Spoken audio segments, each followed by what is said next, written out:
지난주에 우리는 야곱이 아버지와 형을 속이고 장자가 받을 축복을 가로채는 이야기를 살펴보았습니다. 거기 4명의 인물이 등장했죠. 이삭과 리브가, 에서와 야곱, 4사람이 등장했습니다. 이 4사람의 공통점 무엇인가 하면 이들 마음속에, 이들 중심 속에는 여전히 자기 생각 혹은 자기 욕심이 가득했던 것을 보았습니다. 모두가 하나님의 약속과 언약에는 관심이 없고 자기 생각에 좋은 대로 혹은 자기 이익이 되는 대로 자기 좋은 대로 여러 가지 생각을 하고 머리를 굴리고 혹은 그의 거짓과 속임수가 동원되는 것을 우리가 보았습니다. 이삭은 작은 자가 언약의 통로가 될 것이라 하나님의 언약의 말씀을 분명히 받았고 알았음에도 불구하고 그 언약을 옆으로 밀쳐놓고 자기 생각대로 자기 좋은 대로 첫째 아들에게 축복해 주려고 시도했다가 실패했습니다. 리브가 역시도 이삭이 하는 말을 듣고는 그도 역시 하나님의 언약을 듣긴 했지만 뭔가 조치를 하지만 안 되겠다는 위기의식을 느끼고는 인간적인 방법을 동원해서 묘락과 작전을 짜서 결국 작은 아들에게 축복을 주려는 시도를 하는 것을 보았습니다. 에서 역시도 자기 스스로 하나님의 언약을 우습게 여기고 가볍게 여겨놓고는 나중에 자기가 복이 빼앗겼다 생각하면서 원망하고 불평하는 그런 모습, 악한 마음을 품는 것을 보게 되었습니다. 야곱도 마찬가지죠. 야곱도 장자에 대한 욕심을 가지고 어머니의 권유를 듣고는 말도 안 되는 그런 증에서도 그는 장자 그를 축복을 가로치는 그런 모습을 보았습니다. 하나같이 거짓과 속임수와 또 술수를 부리고 또 여러 가지 무정함과 이런 것들이 가득 차 있는 인간의 모습들을 우리가 볼 수 있었습니다. 그것이 오늘 세상의 모습이고 혹은 오늘 사회의 모습이며 심지어 오늘 교회의 모습이고 오늘 나의 모습이다 하는 걸 우리가 볼 수 있었습니다. 그러나 한 가지 중요한 점 뭐였는가 하면 그런 인간들의 어떤 노력과 수단과 방법에도 불구하고 결국 하나님의 생각대로 되더라 하는 것이었습니다. 아무리 사람들이 꾀를 내고 술수를 부리고 거짓을 내세우고 아무리 해도 결국은 하나님의 계획대로 하나님의 생각대로 되었다는 것을 우리가 볼 수가 있었던 것입니다. 27장 33절에 보면 가짜 에서가 나간 다음에 진짜 에서가 와서 아버지한테 아버지 사냥한 고기를 드십시오. 그리고 나한테 마음껏 축복해 주십시오. 그렇게 말했을 때 이삭은 심히 크게 떨었다 그랬습니다.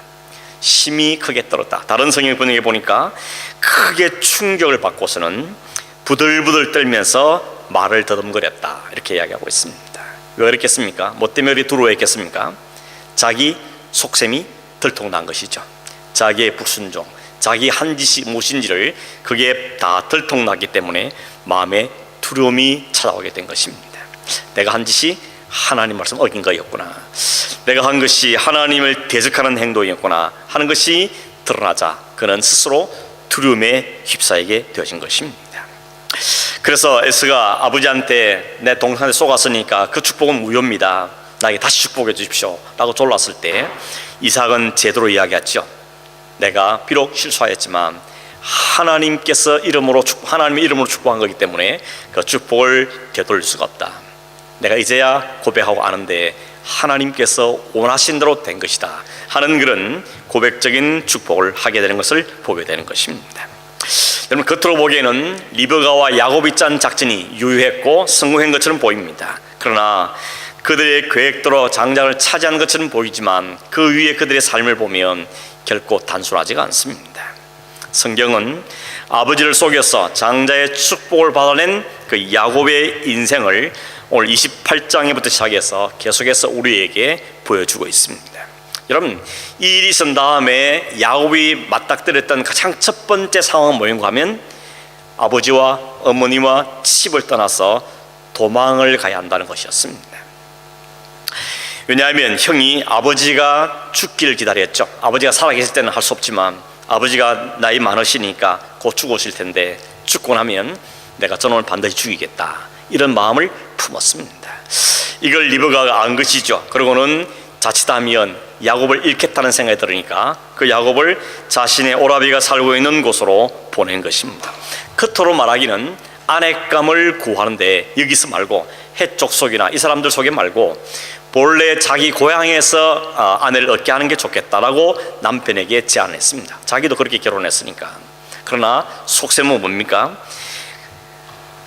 에스를 잃은 것처럼 야곱도 잃겠다는 두려움이 마음속에 들었기 때문에 그는 야곱을 바단 아람으로 보내기로 마음을 작정한 것입니다. 근데 여러분 27장 44절에 보면 리브가가 야곱의 말하기를 내 형의 노가 풀릴 때까지 몇 날 동안만 외삼촌 집에 피해라 이렇게 이야기했습니다.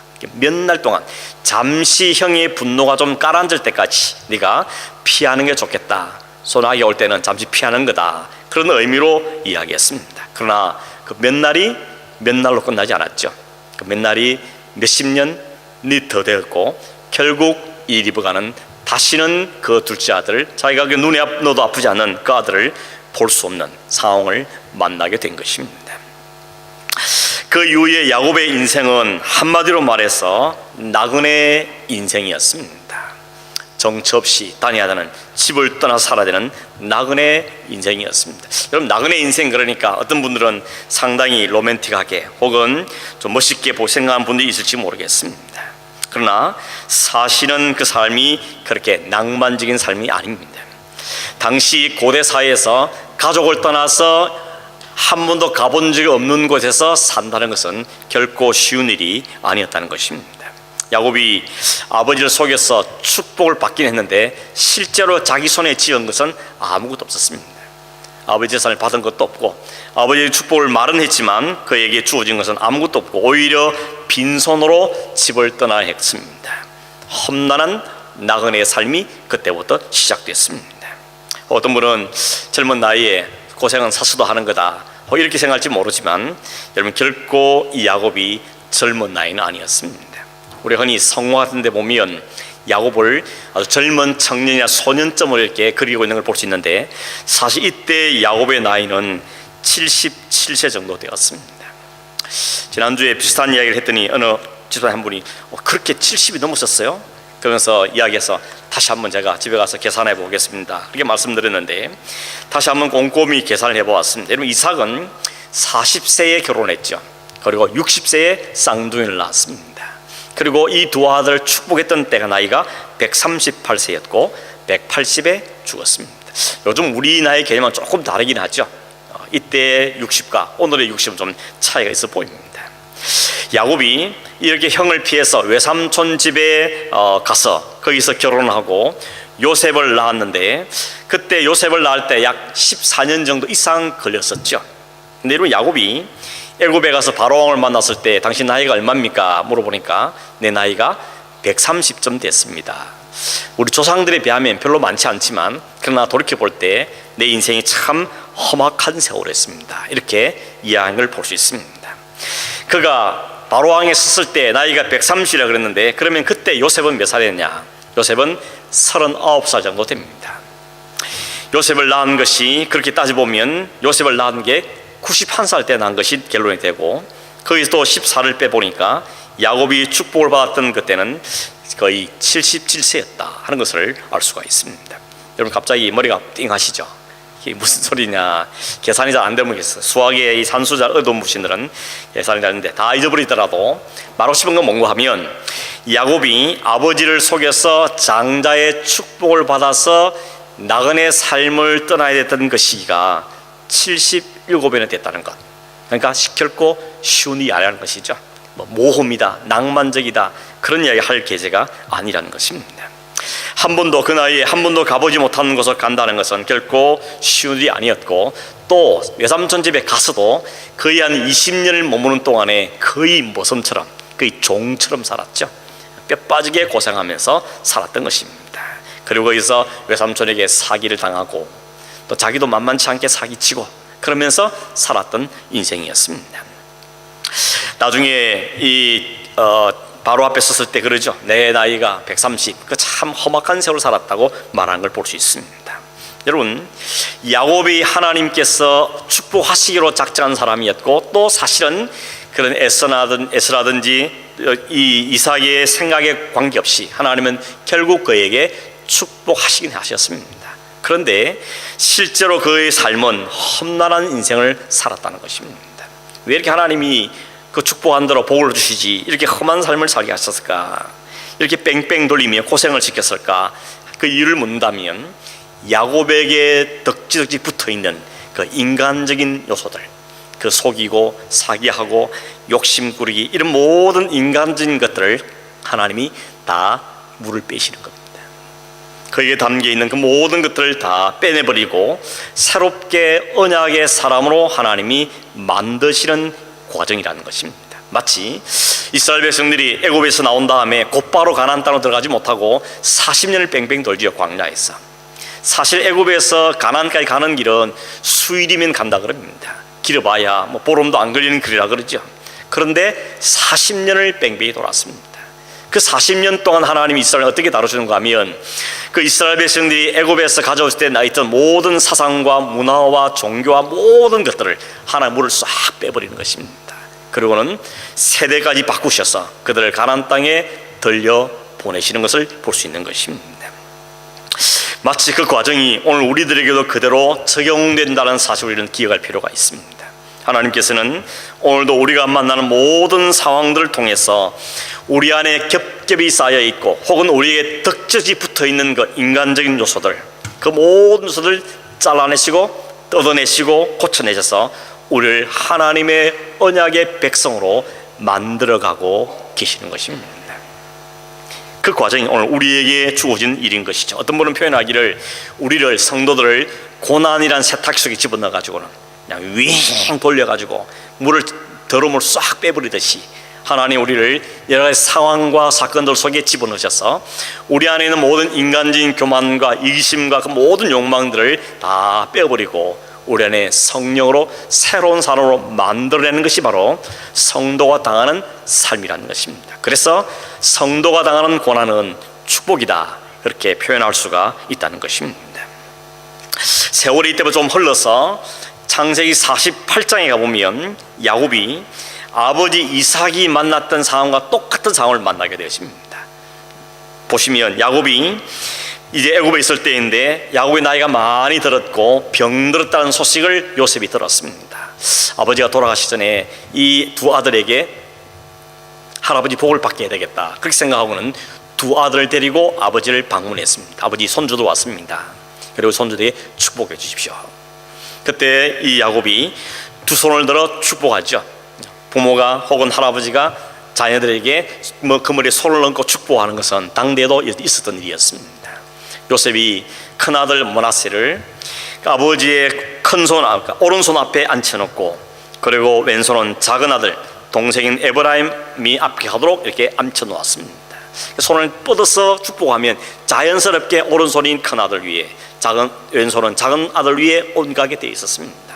그런데 갑자기 이 야곱이 손을 어긋맞아서 반대로 머리를 손얹고 축복을 하려는 것입니다. 요셉이 깜짝 놀랐죠. 그래서 아버지를 말립니다. 아버지 틀렸습니다. 손이 바뀌었습니다. 그렇게 말렸을 때 야곱이 그러죠. 나도 안다. 그러나 하나님의 말씀이 큰 자가 작은 자를 섬기는 것이라고 이야기하셨다. 그래서 내가 그렇게 축복한다고 야곱이 말하는 것입니다. 아마 여러분 야곱은 이 사건을 통하여서 그 아버지가 자기가 그 아버지의 축복을 가로챘던 것, 억지로 수단을 방법을 들여서 하나님의 복을 가로치려 했던 것들을 생각했을 것입니다. 그리고 이제는 야곱이 완전히 달라진 모습을 우리에게 보여주는 것이죠. 하나님의 약속이 있음에도 불구하고 수단과 방법을 다 동원해서 그 하나님의 복을 차지하려 했던 그 야곱의 모습이 바뀌어서 이제는 하나님의 뜻에 순종해서 자기의 손주들에게 하나님 말씀대로 축복하는 야곱으로 바뀌어지게 되었다는 것입니다. 이때 나이가 147세였습니다. 그로부터 약 70년이 지난 것이죠. 그 70년의 세월 동안에 하나님께서는 그 야곱을 이리저리 끌고 다니시면서 그 사기꾼 야곱을 하나님의 뜻에 순종하는 야곱으로 만들어 가셨던 것입니다. 그게 28장부터 시작되는 야곱의 스토리의 주된 내용입니다. 그런 의미에서 야곱의 인생 스토리도 야곱 이야기보다는 야곱을 이스라엘로 만들어내시는 하나님의 이야기다, 그렇게 보아야 한다는 것입니다. 하나님께서 오늘 우리 교회인 우리도 그렇게 만드신다는 것을 야곱의 스토리를 통해 우리에게 보여주십니다. 하나님께서는 자신의 뜻과 야망의 눈이 어두워서 하나님의 뜻은 제쳐두고 온갖 사기와 금모술수와 이런 걸 동원해서 자기의 욕심을 채우면서 살고 있는 죄인된 우리들을 하나님께서 우리를 하나님의 주권과 그분의 뜻에 순종하는 하나님의 백성으로 만들어 가시고 계시는 과정이라는 것을 우리에게 말씀해 주고 있는 것입니다.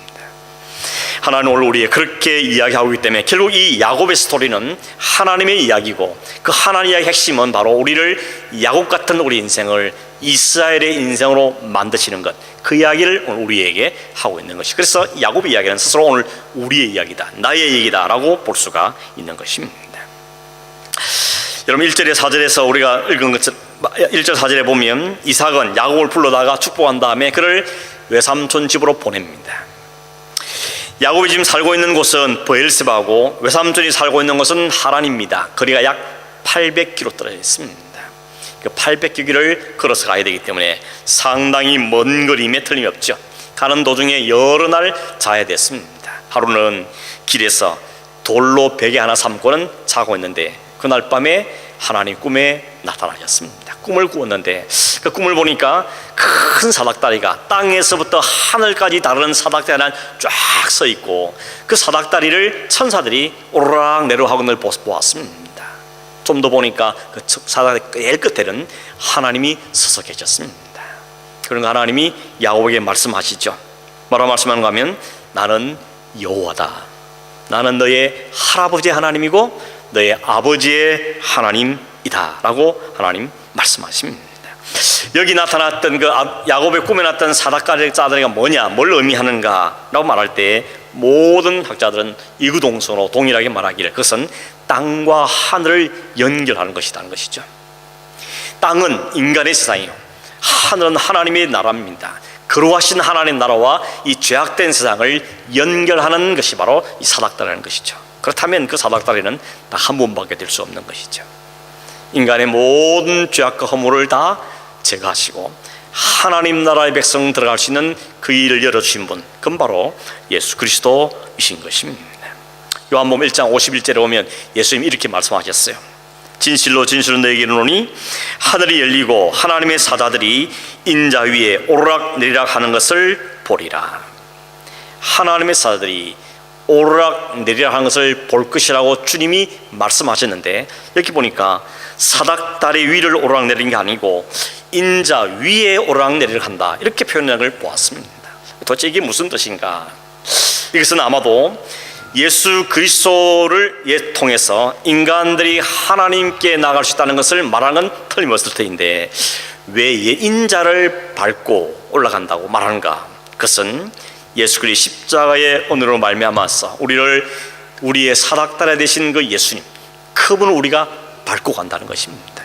짓밟는단 말이 아니고 그분을 통과하여서 그분의 희생과 그분의 죽으심을 통하여서 우리가 하나님께 나아간다는 사실을 그 그림으로 보여주신 것으로 이해할 수 있는 것입니다. 여러분, 구원은 그렇게 예수 그리스도로 말미암아 하나님과의 화해가 이루어지고 하나님께 우리가 나아가게 된다는 사실, 오직 예수 그리스도의 그 희생과 그 십자가의 죽으심과 부활을 통해 우리가 하나님과 화해되고 그 하나님께 나갈 있음을 주님이 친히 말씀해 주셨고, 이 야곱의 사닥다리를 통하여서 주님께서 말씀해 주신 것입니다. 이 사닥다리는 인간들이 놓을 수 있는 다리가 아니었습니다. 인간은 그런 다리를 놓을 수가 없습니다. 그런데도 오늘 많은 사람들이 혹은 종교인들이 스스로의 사닥다리를 쌓아 놓아서 하늘에 도달해 보다 그랬죠. 그게 인본주의인 것입니다. 오늘날 현대식 바벨탑을 쌓고 있는 것이죠. 나의 노력으로, 나의 헌신으로, 혹은 나의 착함으로, 나의 구제로, 나의 어떤 걸 동원해서 차근차근 한 계단 한 계단 쌓아서 하늘에까지 도착하겠다. 그것이 인간들의 노력입니다. 그러나 그렇게 하늘에 도달할 수 있는 사람은 이 땅에 아무도 없습니다. 거꾸로입니다. 위에서부터 그 다리를 내려줘야 되는 것이죠. 하늘로부터 우리에게 임하는 사닥다리인 것입니다. 하나님이신 그리스도께서 이 땅에 인간의 몸을 입고 이 땅에 오셔서 우리에게 다리가 연결되는 것이지, 이 땅에 우리가 다리를 쌓아 올려서 하나님께 도달할 수 있는 것은 결단코 아니라는 겁니다. 그래서 여러분, 기독교는 계시의 종교다 이런 표현을 쓰죠. 그 계시가 뭡니까? 드러내 보여주는 겁니다. 하나님 누구신지, 그리스도가 뭘 하셨는지, 성령을 무엇 하고 계신지 우리에게 드러내 보여줄 때 우리는 깨달게 되는 것입니다. 우리가 연구하고 공부하고 찾아서 발견하는 것이 아니고 하나님이 보여주신 우리가 깨닫게 되는 것, 성령의 능력으로 깨닫게 되는 것이 바로 이 성경의 진리라고 말할 수가 있는 것입니다. 하나님께서 사닥다리 위에 계시면서 야곱을 부르시고 말씀하신 이유는 내가 이제 너에게 계시하겠다는 것입니다. 내가 누구인지 너에게 말할 것이고 너에게 약속을 줄 것이고 너의 인생을 어떻게 이끌고 가시는지 하나님 지금 말씀하시겠다는 의미를 갖고 있는 것입니다. 근데 여러분, 사실은 지금 말씀하신 그 내용을 가만히 듣다 보면 이미 아브라함이 하셨던 말씀이고 야곱, 이삭에게 했었던 말씀을 야곱 때 또다시 반복하고 있다는 것을 우리가 알 수 있습니다. 그 말씀의 내용이 13절 15절에 기록되어 있었죠. 세 가지 내용인데, 첫째는 이 땅을 내 자손에게 주겠다는 땅에 대한 약속입니다. 두 번째는 내 자손이 땅의 티끌같이 되어서 온 사모로 퍼져나가게 될 것이다. 자손에 대한 약속입니다. 세 번째는 이 언약을 다 이룰 때까지는 내가 너와 항상 함께 하여서 반드시 너를 떠나지 않겠다는, 함께 하시겠다는 보호의 약속을 해주십니다. 이 약속은 이미 아브라함에게 주셨던 약속이었습니다. 그리고 할아버지 아브라함을 이어서 아버지인 이삭에게 주었던 약속이고 이제는 야곱에게 하나님이 친히 말씀하십니다. 뭘 보여줍니까? 하나님은 아브라함의 하나님, 이삭의 하나님, 야곱의 하나님이라는 것을 보여주고 뿐만 아니라 아브라함에게 약속한 그 언약이 이삭을 통하여서 야곱을 통하여서 하나 언약이 차근차근 진행되어 간다는 사실을 동시에 우리에게 보여주는 것으로 이해할 수가 있는 것입니다. 야곱이 잠에 깼습니다. 그 반응이 뭔가 하면 두려워했다 그랬습니다. 여기가 하나님이 계시는 곳이구나. 하나님을 내가 만났구나. 하나님에게 약속하셨고 하나님께 내가 하나님 만난 곳이다 라는 생각이 들고 두려움과 또 감격을 가지고 그곳에 자기가 뱉던 돌을 기둥 삼아서 거기에 기름을 붓고 그곳 이름을 벳엘이라 그러고 거기에 제단을 쌓았다 그랬습니다. 벳엘은 하나님의 집이란 뜻이죠. 원래는 루스라는 뜻이었지만 이름이지만 벳엘이라고 불렀던 것입니다. 벳엘은 하나님의 집인 것이죠. 그런 다음에 여러분, 야곱이 한 가지를 더 합니다. 하나님 앞에 서원을 했습니다. 서원이라는 것은 하나님께 약속하는 것이죠. 하나님이 내게 약속하신 것에 대하여서 나는 이렇게 하기를 원합니다 라고 하나님께 서원을 했습니다. 그런데 여러분, 이 서원한 장면을 가만히 보면 역시 야곱입니다. 왜, 무슨 말인가 하면 그가 하나님 앞에 세 가지를 서원하는데 그 서원을 하기 전에 이렇게 말합니다. 만약 하나님께서 나와 함께 계셔서 내가 가는 길을 지켜주시고 먹을 것과 입을 옷을 주시고 평안히 아버지 집으로 돌아오게 하시면, 조건을 다한 것이죠. 그렇게 하시면 세 가지를 이야기하죠. 하나님이 나의 하나님 되실 것이고 이 기둥이 하나님의 집이 될 것이며 내가 11조를 하나님께 드리겠습니다 라고 약속을 하고 있습니다. 마치 하나님과 거래를 하는 것 같은 그런 느낌을 받게 되죠. 이게 야곱의 본 모습인 것입니다. 이게 인간들의 모습이라는 것이죠. 본래 여러분, 이것은 하나님 이미 약속하실 때 이미 말씀하신 겁니다. 내가 땅, 자손 아니라 널 보호하겠다는 약속을 이미 주셨습니다. 그러면 야곱 입장에서는 하나님 그렇게 하시겠습니까? 감사합니다, 아멘, 이렇게 반응하면 될 것을 그는 또 한 번 더 언급하면서 하나님 확실히 합시다. 만약 하나님 그렇게 하시면 내가 이렇게 하겠습니다 라고 하나님의 딜을 하고 있는 걸 볼 수 있는 것입니다. 첫 번째 약속 뭔가 하면 여호와께서 나의 하나님 되실 겁니다 말했습니다. 근데 여러분, 이건 말이 안 되는 이야기죠. 그러면 그 이전까지는 하나님이 야곱의 하나님 아니냐? 아닌 것입니다. 이미 하나님은 야곱을 정하셨고 야곱의 하나님이 되셨습니다. 두 번째로, 이 기둥으로 하나님의 전이 되겠다 그랬는데 진짜 야곱의 하나님 집을 지으나 하면 그렇지 않죠. 나중에 오랜 시절이 지나면 하나님이 솔로몬을 통하여서 하나님의 집을 지게 하셨습니다. 야곱이 모든 소득의 10분의 1을 반드시 하나님께 드리겠다고 약속했지만 그 이후로 야곱이 진짜 10분을 드렸는지 안 드리는 성경에 기록도 하지가 있지 않고 있습니다. 무슨 말인가 하면 이런 말이죠. 정리를 하면 야곱은 그 베델에서 하나님을 만났습니다. 그리고 하나님으로부터 언약을 받았습니다. 그 언약을 다 이룰 때까지 하나님이 지키고 그 일을 이루시겠다고 하나님 약속도 주셨습니다. 거기에 대해서 이 야곱은 하나님 앞에 서원을 했습니다. 돌기둥을 세우고 기름을 붓고 그 이름을 베델이라고 이름을 지었습니다. 베델이라는 것은 뭔가 하면 단순히 한 장소를 의미하는 게 아니라는 것이죠. 베델이 갖고 있는 의미는 뭔가 하면 하나님을 만난 곳이라는 것입니다. 하나님께 믿음을 고백한 곳이고 하나님께 헌신을 다짐한 곳이며 하나님만 바라보고 살겠다고 고백한 곳이 베델. 그래서 그 베델이 의미가 있는 것입니다. 근데 여러분, 이후에 야곱의 삶을 보면 자기는 그 소원을 지켜내지를 못합니다. 아니, 처음부터 지켜낼 만한 능력이 없는 것이죠. 오히려 하나님과 했던 그 모든 걸 다 싹하면 잊어버리면서 삽니다. 그 위에 야곱의 삶을 따라가 보면 여전히 그는 하나님의 약속에 근거해 사는 삶이 아니고 자신의 이익과 자신의 뜻대로 살아가는 삶인 것을 성경은 차근차근 우리에게 보여주고 있는 것입니다. 외삼촌 집에서도 계속 외삼촌과 씨름을 하죠. 서로 속고 속이고 또 속고 속이는 삶을 사는 것입니다. 나중에 보니까 외삼촌에게 야곱이 어떻게 속았는가 하면 웨이지를 10번이나 바꿨다 그랬습니다. 외삼촌이 유리한 대로 웨이지를 바꿨다는 것이죠. 어리니까 갑이 하자는 대로 따라갔던 것이었습니다. 결혼도 속았죠. 자기는 라헬을 사랑했는데 아버지가 레아를 주었던 것입니다. 물론 야곱도 만만치 않은 사람입니다. 지지 않고 결국 모든 걸 다 차지합니다. 특히 외삼촌이 보다 더 많은 부를 챙겼던 것이죠. 여러 가지 방법을 사용하는 걸 우리가 볼 수 있습니다. 외삼촌이 사는 동안에 이 야곱의 모습을 뭔가 하면 베델의 하나님은 점점점 잊어가는 것입니다. 하나님의 약속도 있고 자기가 하나님의 서운한 거 잊어버리고 그냥 주어진 삶을 살기로 바빴던 것입니다. 속고 속이는 그 치열한 삶 속에서 하나님도 하나님의 언약도 자신의 소원도 다 잊고 살아가는 모습을 우리 성경 우리에게 보여주고 있는 것입니다. 현실에 매여 사는 것이죠. 그런데 하나님은 잊지 않더라는 것입니다. 하나님께서는 기억하고 계셨습니다. 하나님이 약속하신 것도 기억하시고 그 야곱이 하나님께 서운한 것도 기억하고 계시고 하나님 그에게 할 일을 다 계획 기억을 하고 계시라는 것입니다.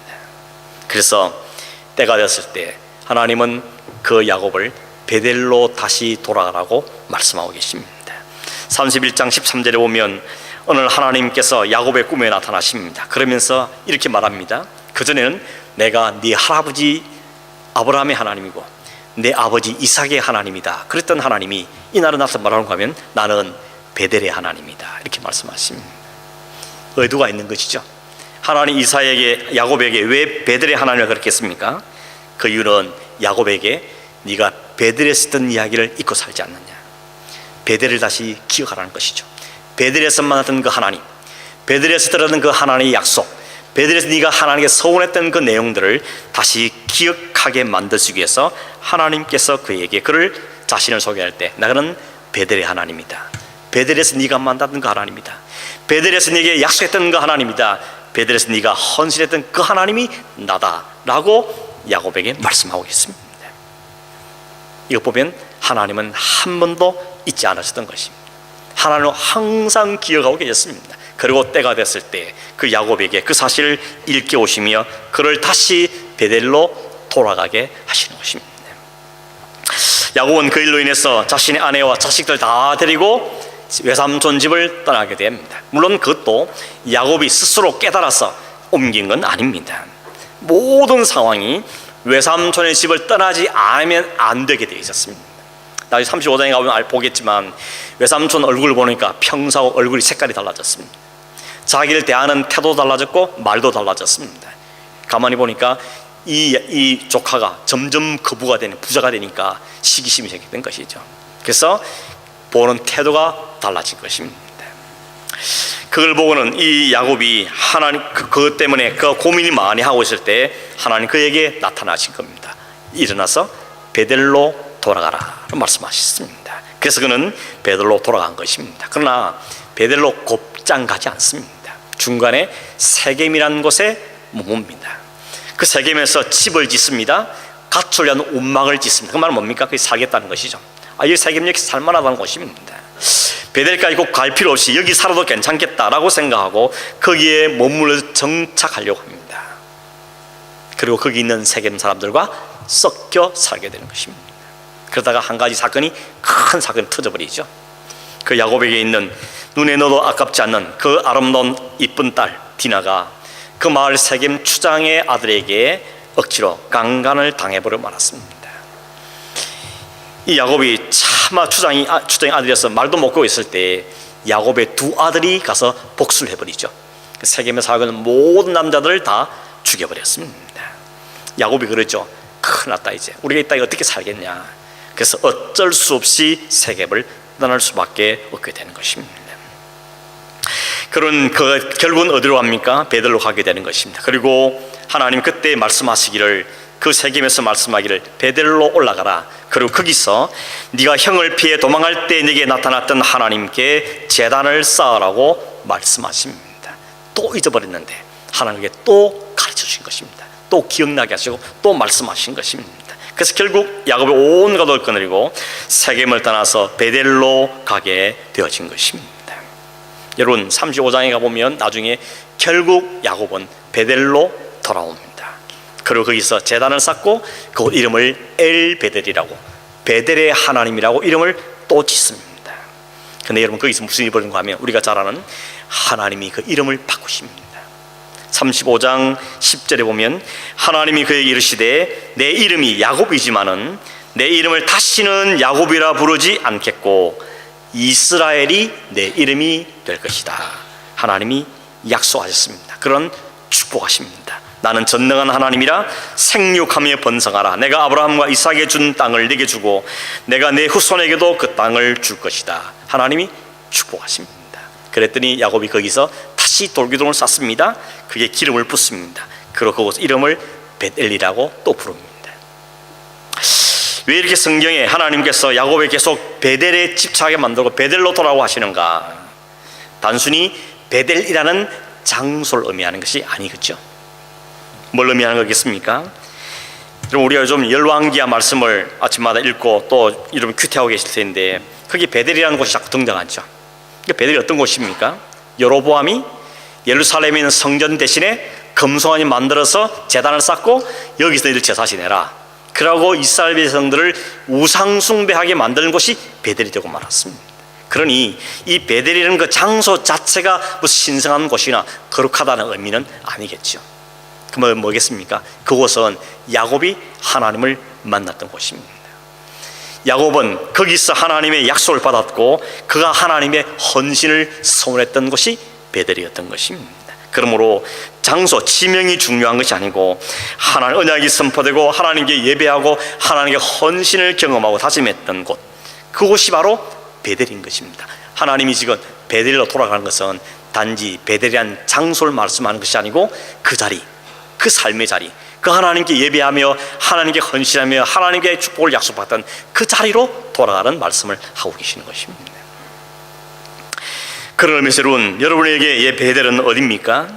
어디서 하나님을 만나셨고 어디서 하나님의 부르심을 받았고 어디서 하나님의 축복을 약속받았고 어디서 여러분 하나님의 헌신을 다짐했습니까? 오늘 하나님께서는 그곳으로 다시 돌아가라고 말씀하십니다. 어떤 장소가 아니라 그 자리로, 그 위치로 우리를 다시 돌아가고 우리에게 말씀하고 계시는 것입니다. 그곳은 어떤 일이 벌어졌습니까? 사기꾼 야곱은 죽어버리고 하나님의 언약의 이름 이스라엘이라는 이름이 주어진 장소가 베델이었다는 것입니다. 사기꾼 야곱은 죽고 하나님 언약의 백성 이스라엘을 다시 새롭게 태어난 장소, 그게 바로 베델이라는 것입니다. 마찬가지로 죄와 불순종과 혹은 분주함과 자신의 야망만 갖고 살던 우리를 꺾으시고 우리를 하나님께 예배하는 사람으로, 하나님을 아는 사람으로, 하나님을 부르는 사람으로, 하나님 언약을 붙잡게 한 사람으로 하나님께 헌신하겠다고 다짐하겠던 그곳, 그 장소, 그때 거기가 어디냐는 것입니다. 혹시라도 다 잊고 살지는 않냐는 것이죠. 다 잊어버리고 야곱처럼 하루하루 살기도 바빠서 일에 치이고 상황에 휘둘려서 숨 돌릴 여가도 없이 일만 하며 하나님 교제도 잊어버리고 하나님의 헌신도 잊어버리고 하나님의 약속도 잃어버린 채 그냥 눈에 보이는 대로 그저 살고 있지는 않냐는 것을 주님 오늘 우리에게 묻고 계시는 것입니다. 다시 하나님을 보는 장사로, 하나님을 바라볼 수 있는 그 삶의 자리로 우리를 다시 이끄시기를 원하시는 것이 오늘 베델로 오라가고 말씀하시는 하나님의 마음인 것입니다. 여유도 없고 그냥 살고 있다면 오늘 우리에게 말씀하시는 겁니다. 베델로 돌아가라. 베델로 올라가라. 하나님께 예배하는 자리로, 하나님을 만나는 곳으로, 하나님이 경험하는 장소로, 하나님께 헌신하는 그 장소로, 그 위치로 다시 너의 삶을 이동하라고 우리에게 말씀하고 계시는 것입니다. 거기는 그가 사닥들을 본 장소였습니다. 하나님의 언약을 받은 장소였습니다. 하나님의 헌신한 장소였던 것입니다. 오늘 우리가 이 세상에서 방황하고 언약이고 소원이고 뭔지 다 잊어버리고 살아간 순간에 놀라운 것은 하나님은 잊지 않으시더라는 것입니다. 하나님은 내가 기억해야 될 그 사실도 하나님은 기억하고 계시더라는 겁니다. 그걸 우리에게 깨닫게 만드셔서 다시 기억나게 만들어서 그 우리가 있어야 할 자리로 우리를 다시 되돌리시는 하나님이신 것입니다. 하나님은 변함없는 사랑과 안타까운 눈으로 우리를 지켜보고 계시고, 하나님 그 인자하신 귀로 우리의 귀를 기울이고 계시고, 우리가 신음할 때 그 신음도 응답하시는 하나님이신 것을 보여주고 있는 것입니다. 오늘 우리 모두는 우리의 믿음의 주고 우리를 온전케 하시는 그분을 우리는 집중해 바라봐야 되고, 성령께서 우리의 미련하고 연약하고 죄 가운데 허덕이는 때로는 절망에서 살아난 우리의 삶을 회복하여서 베델의 삶으로 회복하고, 그 베델의 하나님을 다시 일어서고 그 하나님에 다시 헌신하고 믿음으로 고백할 수 있는 그 자리로 우리를 이끌어 가고 계시는 것입니다. 오늘 여러분, 그 회복이 우리 가운데 다시 일어나기를 원하고, 또 앞으로 또 떨어지겠지만 또 다시 그대로 돌아가서 하나님의 더 기쁜 자로 나가고 하나님을 높여드리며 하나님께 헌신하고 하나님을 찬송하는 그 믿음의 자로, 그 축복의 자로 날마다 나가는 저와 이런 삶이 되기를 주의 이름으로 축원합니다. 기도하겠습니다. 하나님 아버지, 바빠서 생각이 없어서 혹은 우리의 죄악된 모습 때문에 하나님보다는 세상에 취해 살고 매 순간 삶에 취해 사는 저희들인 것을 고백하며, 이런 오늘도 우리에게 베델로 올라가라고, 나를 다시 만나는 자로 가자고, 하나님의 언약이 있는 곳 가자고 우리 말씀하신 그 하나님 앞에, 말씀 앞에 이 시간 다시 믿음으로 고백하며 또 회개하며 주님 앞에 기도하오니 우리를 이끄시고 인도하여 주시옵소서. 야곱을 죽이시고 이스라엘을 태어나게 하신 하나님, 우리의 모든 덕지에 붙어있는 모든 인간인 것들을 제거해 주시옵시고, 우리 시선이, 우리의 감정이, 우리 모든이 하나님께 집중될 수 있는 그 하나님의 언약의 자리로, 언약의 장소로 나아가는 저희 삶이 되게 하시고, 그러면 하나님 주시는 그 착복, 축복과 은혜가 우리 가운데 풍성한 삶을 사는 저희 되도록 은혜를 허락하여 주시옵소서. 예수님의 이름으로 기도하옵나이다. 아멘.